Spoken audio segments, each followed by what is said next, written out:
Last year AIIMS review చేసాం.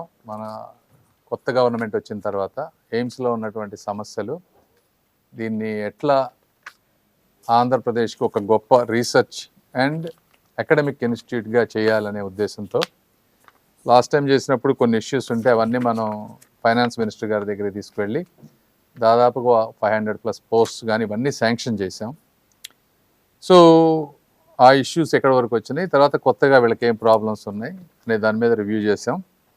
ఇప్పుడు మొత్తం మీరు తీసుకుంటే దాదాపుగా టోటల్గా శాంక్షన్ అయినటువంటి పోస్ట్ తీసుకుంటే 2200 శాంక్షన్ పోస్ట్ ఉంటే ఈ రోజున 1661 ఎగ్జిస్టింగ్ పోస్ట్ ఫిల్ అయి ఉన్నాయి. అంటే దాదాపుగా 600 పోస్ట్స్ ఓవరాల్గా, వెదర్ యూ టేక్ ఫ్యాకల్టీ కానీ, నర్సింగ్ కానీ, నాన్ ఫ్యాకల్టీ, అడ్మినిస్ట్రేటివ్ ఏమన్నా తీసుకుంటే ఇందులో దాదాపుగా 600 పోస్టులో ఒక 300 to 400 వితిన్ నెక్స్ట్ 2 to 3 వీక్స్లో చాలా వరకు ఫిల్ చేయబోతా ఉన్నారు. అయితే ఒక 200 పోస్ట్ ఫిల్ చేయడం చాలా కష్టం అని చెప్తా ఉన్నారు. ఎందుకు అని అడిగితే రీజన్స్, ఎక్కడైతే మనకి సూపర్ స్పెషాలిటీ డాక్టర్స్ ఏదైతే డిఎం లెవెల్ వాళ్ళు ఉన్నారో వాళ్ళల్లో ఆ ఎంట్రన్స్ ఎగ్జాములకి వెళ్ళేటప్పుడు ఆ డిఎం సీట్స్ వాటిల్లో రిజర్వేషన్ లేదు. కానీ ఈ ఫ్యాకల్టీ రిక్రూట్మెంట్కి వచ్చేటప్పటికి ఎస్సీ ఎస్టీ రిజర్వేషన్, అదేవిధంగా ఎకనామికల్లీ వీకర్ సెక్షన్కి ఒక 10%, అంటే టోటల్గా ఓబీసీ ఈ రిజర్వేషన్ అన్ని కలిపితే అరౌండ్ 45% పైన సీట్స్ ఫిల్ చేయాలి. అయితే అక్కడ ఆ క్యాండిడేట్స్ వాళ్ళు లేకపోవడం వల్ల ఇక్కడ డెఫిసిట్ అవుతుందనేది ఒక ప్రధాన కారణంగా చెప్తా ఉన్నారు. సో అదొక మేజర్ ఇష్యూ. అవి కాకుండా మిగిలినవన్నీ కూడా త్వరలో ఫిల్ చేయబోతా ఉన్నారు.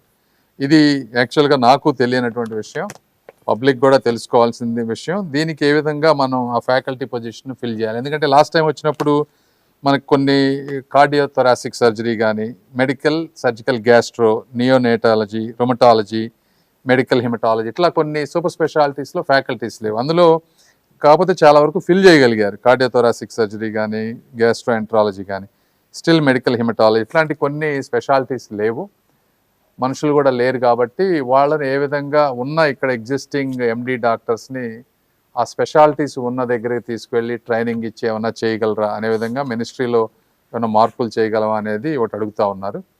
సో అలాంటిది ఒకటి. బట్ ఓవరాల్గా మీరు ఎయిమ్స్ తీసుకుంటే వాల్యూమ్, ఇది రిక్రూట్మెంట్ వాల్యూమ్ వచ్చేటప్పటికి చాలా విపరీతంగా పెరిగింది. 2024లో 22,000 ఇన్పేషెంట్స్ ఉంటే 25 లాస్ట్ ఇయర్కి వచ్చేటప్పటికి 28,000, అంటే దాదాపు 25% పెరిగింది.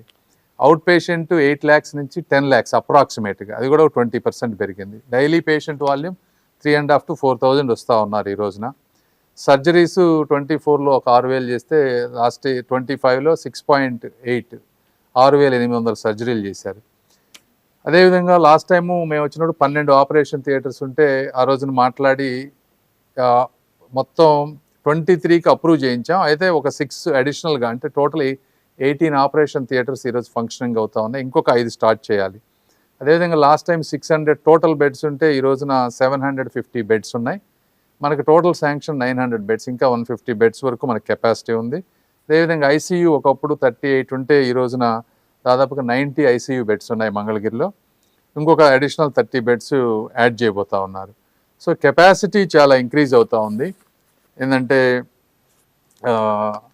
ఇప్పుడు ఇందాక చెప్పినట్టు కొన్ని అడిషనల్ అంబులెన్సెస్, అదేవిధంగా ట్రామా సెంటర్కి 10 ఎకరాల ల్యాండ్ కావాలని అడిగారు, అది స్టేట్ గవర్నమెంట్తో వర్క్ చేసి చేయాలి. అదేవిధంగా ఎయిమ్స్కి కొన్ని రీసెర్చ్ గ్రాంట్స్ కావాలన్నారు, అవి. ఇంకా రెసిడెంట్స్ పొజిషన్ అంటే పీజీ సీట్స్ అట్లాంటివి కొంచెం ఎక్కువ వచ్చే విధంగా చేయమన్నారు. ఉన్న స్టాఫ్ కంటే కూడా అడిషనల్ స్టాఫ్ అడిగారు. ఇట్లా రకరకాల వాళ్ళు ఉన్నాయి. ఇవి కూడా నేను మళ్ళీ ఒకసారి వెళ్ళి ఫైనాన్స్ మినిస్టర్ గారితో కూర్చొని ఏం చేయగలమో అవన్నీ చేస్తాం. బట్ ఓవరాల్గా they are working well. Campus is beautiful. Outpatient, inpatient, ICU, surgical, all volumes have increase. కాబట్టి వాళ్ళందరూ నేను అభినందిస్తా ఉన్నా. చిన్న చిన్న ఇష్యూస్ 1-2 ఉంటే అవన్నీ సాల్వ్ చేసుకుంటూ ఉంటారు. Thank you.